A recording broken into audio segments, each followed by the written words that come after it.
there! My name is Marty Barrett. Happy holidays. It's the tail end of December in 2025. You might not know me, but I might be your friend. I'm not rich, I'm not famous, I'm not talented, but like you, I am 75% water. So for the next few minutes, well, thank you. Fans.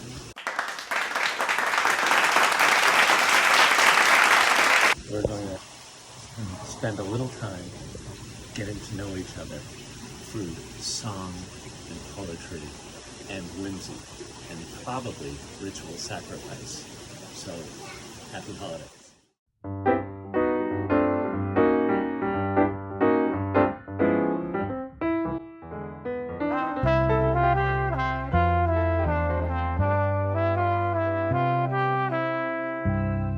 To Joseph and young Mary in the town of Bethlehem came an angel bright as lightning who proclaimed this to them. Oh, fear not, tender virgin, for much will come to pass. That babe that you hold swaddling will kick the devil's ass. Behold, his ham-hocked fists of wrath. Behold, his well-shod foot. With tongue of steel and godly zeal, he'll fuck the devil up. He'll fuck the devil up. Joseph, who stood trembling, that sweet angel spoke these words. Your son shall smite foul Satan and scare him free of turds. The wise men and the cattle, the little drummer boy, and Rudolph and the Yule log, they heard these words with joy. Behold, his hand-hot fists of wrath. Behold, his well-shod foot. With tongue of steel and godly zeal, he'll fuck the devil up. He'll fuck the devil up.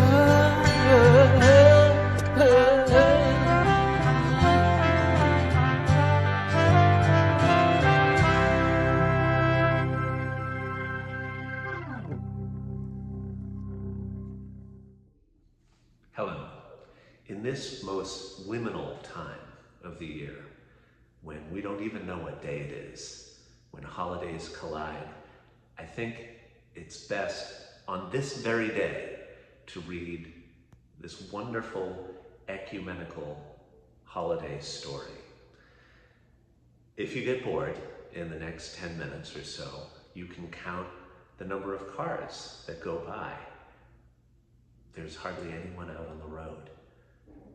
There's a flash flood warning here in Los Angeles, and people are staying in and they're eating cheese.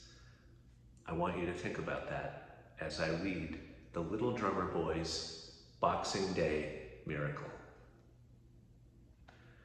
His real name was Cleophas, and it had all started with a misunderstanding. He was beating a tattoo on his little ass-hide proto-bongo and laundry worm when he heard a knock on the front door.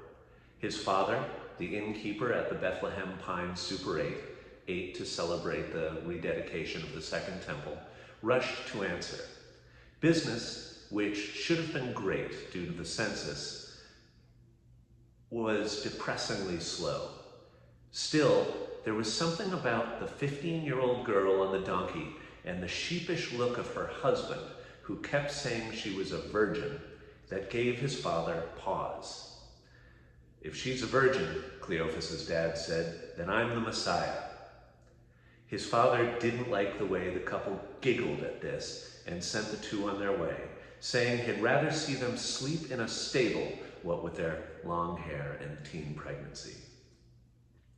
His father was in a foul mood, a firstborn killing mood, he would say, darkly, glaring rheumily at Cleophas. The boy tentatively played the opening to one of his dad's favorite songs, but he added too many self-conscious fills, at which point he was told to go play in traffic. Cleophas hurried out. It was hailing, as if a warm front of hopes had met a blustery snap of fears. Aside from the multitude of angels overhead, pecking at each other and smearing shit on billboards, there was no one around. Still, it was a bright, clear night. Polaris was extra twinkly. Cleophas thought how, had he been born 10,000 years later, Vega would be the North Star. He smiled. Who would name a star after a shitbox Chevy? There was a commotion around the corner. Cleophas crept up a sandy knoll and peeked over. Dark riders. Nosing around, formlessly. He wished he'd had some elvish steel, but he didn't want to risk sneaking up to Old Man Barrowwhite's place, and he didn't have time anyway. He pressed himself lower to the ground, and the riders came closer. Wait a minute, Cleophas thought. Where is my chilling sense of dread? Hold on a second. He realized as one of their horses broke into a gay trot that these guys were just travelers. He stood, dusted himself off, and went to meet them in the street. There was usually a tip in it if people needed directions. Where are you headed? He asked their leader, a short man even by Middle Eastern standards. We three kings of Orient are, the rider said, cryptically. The horses snorted as the four of them looked at each other. Are what? Asked Cleophas. The man paused a second and then, as if addressing a slow child, said, Of Orient. Cleophas had dealt with Mongoloids before because his family's hotel had a lot of soft furniture and a lady who came in twice a week to run a playgroup. He tried one more time. Where are you headed? He asked. The second king, a little quicker on the uptake, replied, We are following that star there, which shines so brightly. Well, good luck, Cleophas said, because last time I checked, that star was in space. Lo, cried the third one, urging his ass forward. There he is. At this, the three kings nearly trampled young Cleophas in their haste to get to the manger behind the hotel. He ran after them and was surprised to see all of the cattle outside. It appeared that the couple had taken his father on his word, and what's more, kicked the animals out of the stable so that the hippie and his old lady could crash for the night. Strange, though, because the cattle were standing in an ordered semicircle before the manger, which was glowing with a warm light, and the three kings were doing their best to muscle their way in. What's going on? He heard himself saying, elbowing what appeared to be a yak. My father... He stopped cold. There was the couple, and in the girl's arms was a child. Cleophas had noticed this before and had wondered where the capitalization came from, but found that he couldn't think of anything associated with this kid without a capital letter. Jesus Christ, Cleophas said. I thought he was to be called Emmanuel, the hippie said. It was clear to Cleophas that the husband didn't call the shots. Cleophas began, but found he didn't know what to say. Anyway, he was hip-checked by one of the Chinamen. Check this out, the first king said, opening up a heavy mahogany coffer with brass hinges. Gold. Cleophas reconsidered his initial assessment of the first king, especially when the other two followed up with such crappy, useless gifts. Really, he thought, Frankincense was what his mother burnt when his father stunk up the bathroom, and myrrh was what the prosties from down the road got all over the sheets when they'd slink in for 2-hour room rentals. Then again, they were in a barn, and it was becoming more and more apparent that this gentleman was not the baby's father. Something about the way he would talk to her, and she would reply with a smirk and a, yeah, whatever. But the newborn, this was a special boy. Cleophas gazed at him for a long time, long enough for the three kings to head back to Shanghai or wherever they came from and never be heard from again. In later years, Cleophas would often wonder whatever became of them, and considering that they'd traveled all that distance to be at Jesus' birth, why they hadn't even bothered to send a card from time to time. Finally, Cleophas worked up the power to speak. "Hi," he said. "Hi," Joseph said. "Hi," Mary said, and then asked, "Do you know the drum break from Wipeout?" "'Deed I do," Cleophas replied in a reverent moment, and proceeded to tear through Wipeout, Brawny R. Stomp, and Tom Sawyer. Joseph looked pissed because in reality Cleophas was a lot closer to his wife's age than his own, and Jesus just smiled. The reaction of the child was priceless. His smile showed a mouthful of 32 teeth. Clearly, this was the Son of God with a set of precocious choppers like that. Eventually, Joseph warmed to the innkeeper's son, and the three non-divines took turns swaddling the child. Cleophas showed Mary, who in minutes looked like she'd never given birth at all, the back way to the laundry and the machine that didn't require any quarters to run. But something told him the boy wouldn't be needing any diaper changes, though. Everything smelled like vanilla.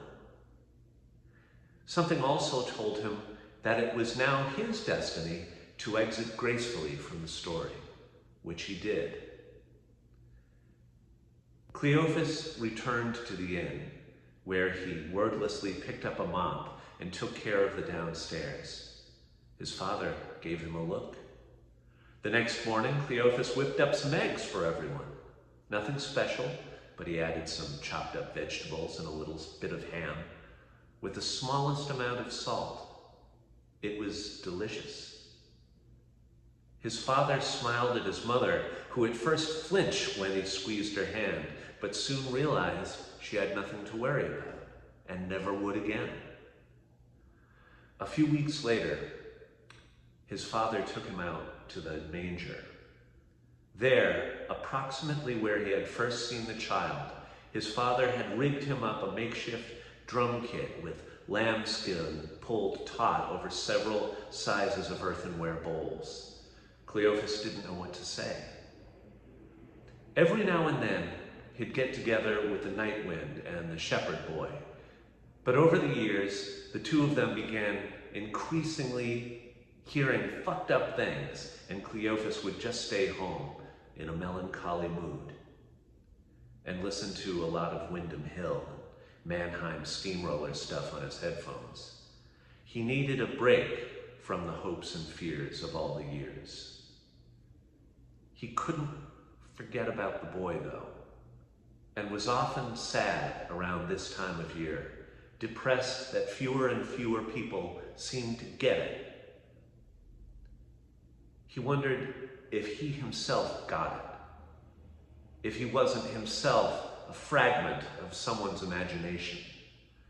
At times, his possible lack of being frustrated him.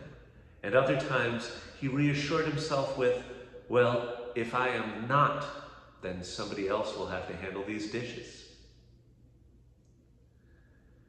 That's what no one understood. All these characters had a function, and it wasn't to be picked apart for flaws, you know? Sometimes it was like telling a joke to a hostile crowd. No, I don't know why the horse was in the bar. It's not important. Just listen to the story. The tape he was listening to got to the end, but didn't unspool the other side, as this dual deck should have done. Piece of crap. He flipped it, and Baba O'Reilly came on. Don't go all Lot's wife on us, Sally. The phone rang. It was Christ. What had it been, 33 years? Hey, he said. Hey, the little drummer boy said, trying to sound cool. I heard you had a little trouble in town. I've got King's tickets. Are you coming or don't you exist? Boo-hoo, I'm a fictional character. Yeah, Cleophas said. I'll be there. But how did you... The voice on the other end laughed. It was a beautiful sound. No one ever mentioned his really just lovely speaking voice. Ted Neely doesn't count. Come on, the voice on the other end of the line said. I'm Jesus fucking Christ.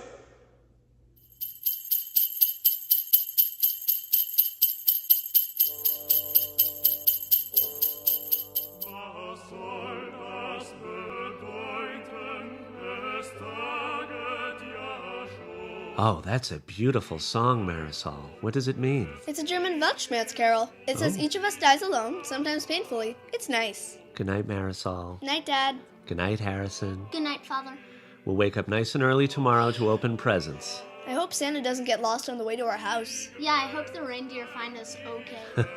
Well, I'm sure that Santa's gonna...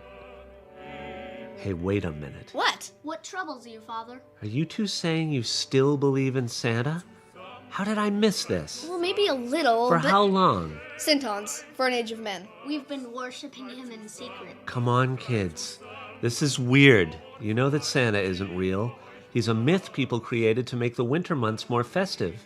He's like Jesus or Yoko Ono. We built him a shrine. I buy your presents. I just say they're from Santa or the dog. I slaughtered a ram. Harrison, this is crazy. Not any crazier than pretending to like eggnog, or hanging up stockings to fill them with crap presents like pencils and tape, or a well-regulated militia. You needed tape for school. And who lets a little drummer boy hang around their newborn child, playing a goddamn drum? Now wait a minute. We'll believe what we want to believe, Father. You can't tell us what's batshit crazy and what isn't. All right, could you just shut that music off for a second? Sure thing.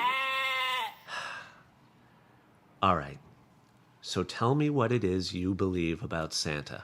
Well, Santa was born George Vasilios in Malden, Massachusetts in 1951. His parents, George Sr. and Vula, owned a small restaurant. It did very well until George Sr. suffered a stroke in 1967. His face hung off his skull in huge flaps.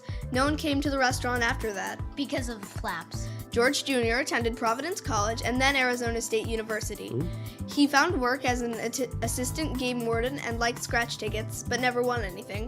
In 1996, he was killed when the electric vehicle he was driving fell into a bathtub. So how... Oh, and now he's Santa. And he's the one who gives us our presents. Harrison, I can show you a credit card receipt. He's the one who gives us our goddamn presents.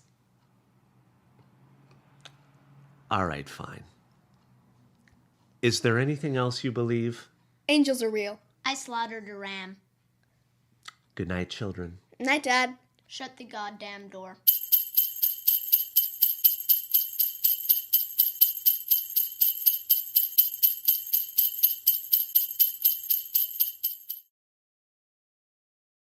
Here is a limerick that we will call It's an Overlooked Life.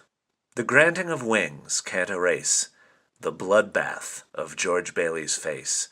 His ear and his lip caused Jack Torrance to quip, "It looks like the rugs in my place." Beside Julian. Throw your nog beside Kyoko. Frenzied screams so magical as the streets burn down. I spend my days just missing you when Nogmas comes around. Your robes are thick and thirsty, your cheeks so moist and plump. Each year the sweetest Nogmas time is squeezed out of this dump. Father Nog is frightening, Father Nog is kind. Father Nog, please visit us ere you lose your mind. What things in his mind? Each of us is terrified, each of us is gay. Each of us must sacrifice to Father Nog this day. Father Nog is frightening, Father Nog is kind. Father Nog, please visit us ere you lose your mind. What things in his mind? From out of the north he came, laden with pneumatic tubes and things to squeeze. How were the liquids inside heated, and to what ancient tomes we must credit the formulae for their commingling, we cannot say. But bursting forth from secret taps hidden in Father Nog's garments, yearly comes an elixir as fragrant and nourishing as it is apocalyptic and grim, driving before it dense fogs full of portent. You know what I'm talking about. Each year a revelation of knowledge lost to man, a calling and a reckoning according to Nog's plan. Cities moving underground, reversal of the poles. Father Nog in judgment of your immortal soul. Father Nog is frightening, Father Nog is kind. Father Nog, please visit us ere you lose your mind.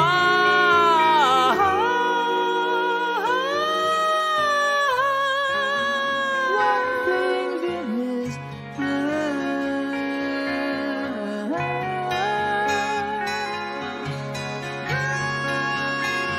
Oh, Jesus Christ. The world is different once Nogmas is over. For one thing, there are far fewer people, and the very poles of the earth are reversed, and mountains turn upside down, and zip codes increase by one number as we edge toward Father Nog's great realization. Though Nogmas is more of a feeling than a series of calendar dates, one must always be vigilant, lest Father Nog read your less than penitent thoughts and become enraged. Bucharest is burning. Look to the clouds. Shave everything, ladies. Father Nog is, how you say, imminent. Dad, Yes, precious. what's Christmas like in the deep places of the world? Well, let me just check these runes. Ooh, 'cause I dum-dum, jingle bell, jingle bell rock. I bet you can't sleep with those drums in the deep. Bowing and dwelling, no longer draw breath. Time to meet your fiery death. Jingle bell, jingle bell rock. Moria orcs gobble Moria corpse. Poking and smoking the Rivendell Nine.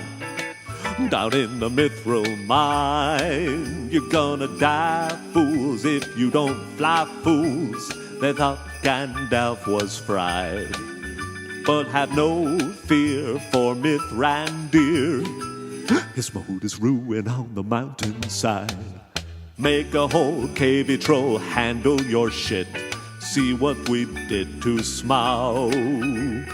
Whipping a wizard till he falls in the pit. That's the jingle bell. That's the jingle bell. That's the jingle bell rogue. Belloc! That sounds nice, but it doesn't sound like Christmas at all. Well, it's Entmoot, really, because the dwarves were all Jewish.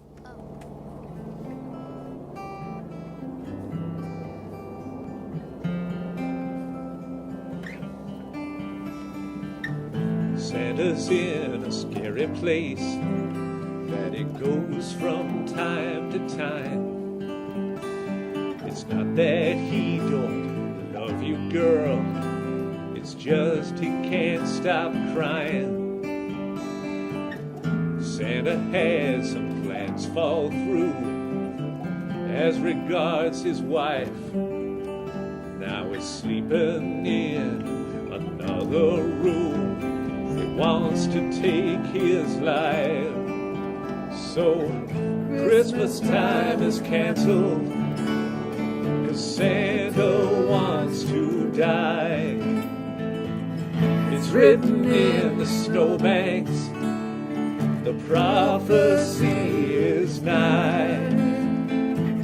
He's got himself on a grimmer list, and you can pout and cry. But Christmas time is canceled, 'cause Santa wants to die.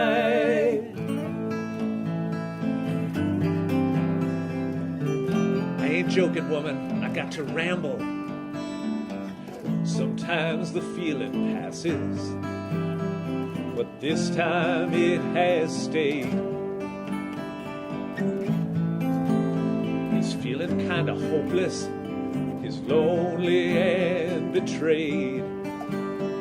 How soothing it would be, he thinks, to let the silence grow amid the polar hopelessness, and just lie down in the snow. Because Christmas time is canceled, 'cause Santa wants to die. It's written in the snowbanks, the prophecy is nigh. He's on an even grimmer list, and you can count and cry. But Christmas time is canceled, 'cause Santa wants to die.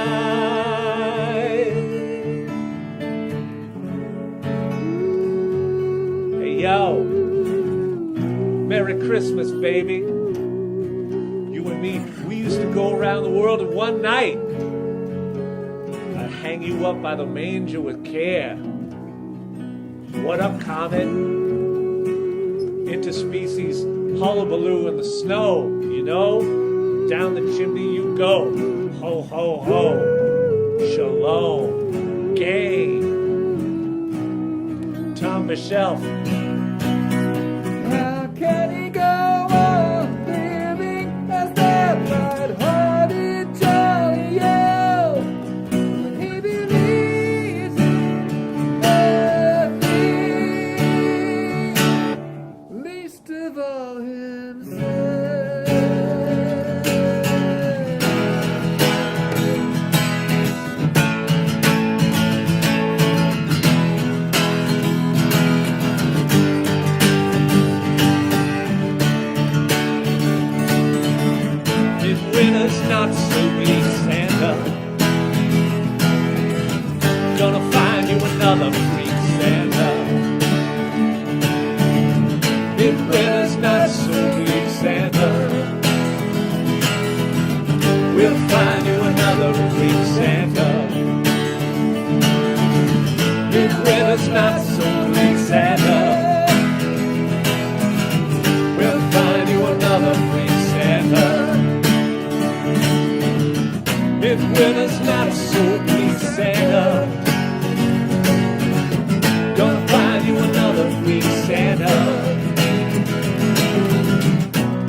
Hello.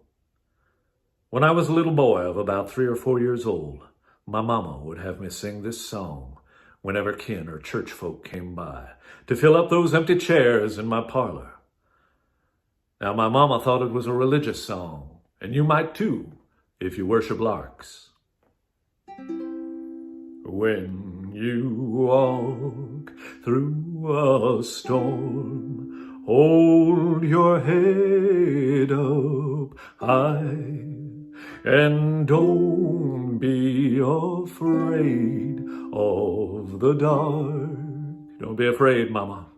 At the end of the road is a golden sky and the sweet silver song of the lark. Walk on through the wind, walk on through the rain, though your dreams be tossed and blown. Walk on,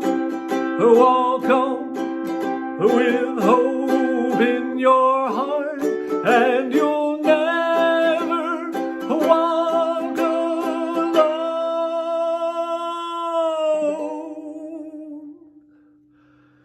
You'll never walk alone.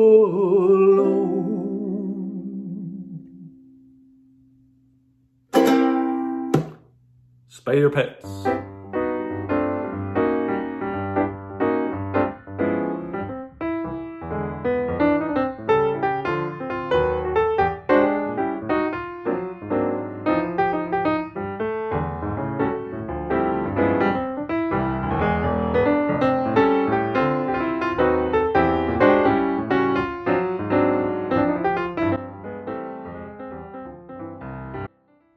Hey, you'll agree it's been a weird year, a tough year for a lot of people, a catastrophic year for people close to you, maybe even you. I'm sorry. But there's a nice warm breeze blowing outside, and a little bit later I'll have some cheese. I hope you have some cheese. I hope you have some cheese.